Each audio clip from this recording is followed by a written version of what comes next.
Mr. Speaker, on March 21st, our country and the world celebrated World Down Syndrome Awareness Day. This afternoon, I'm happy to lead my colleagues in recognizing this important day and all of the contributions individuals with Down syndrome make each day to families, businesses, schools, and communities. From brothers and sisters to employees and business owners to artists and models, people with Down syndrome have an incredible impact on every part of society. They deserve our support, understanding, and full acceptance. Thankfully, there are many groups and programs that have made it their mission to support those individuals with Down syndrome and their families.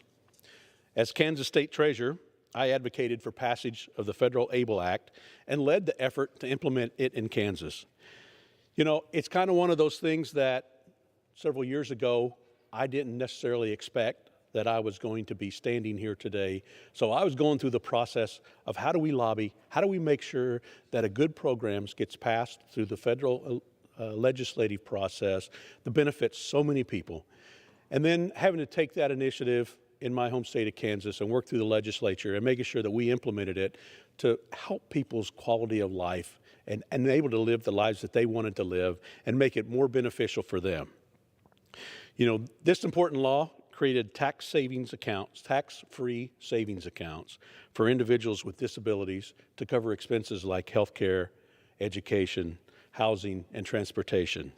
You know, it's important for parents raising a child to be able to help provide their care.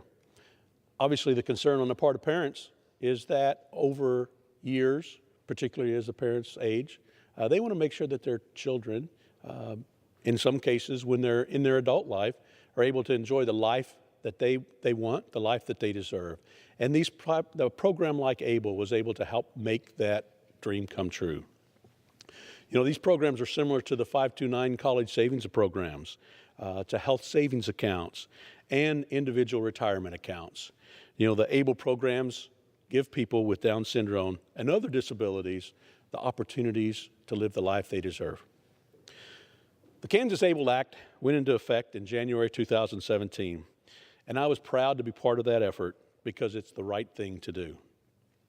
You know, in Congress, I've been humbled to work with organizations like the National Down Syndrome Society to build upon progress of the ABLE Act.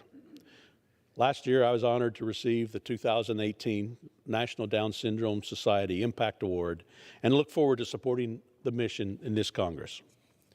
This year, I'm also honored to be on the honorary committee for Acceptability Gala hosted by the Global Down Syndrome Foundation, an annual event in Washington, D.C. that supports life-saving research and medical care for children and adults with Down syndrome. Back home in Kansas, I'm also inspired by groups like the ARC of Sedgwick County, which supports individuals living with intellectual and development disabilities, including Down syndrome. Just as each of these groups, among numerous others, supports those with Down syndrome, it's my hope that in Congress we can do the same thing.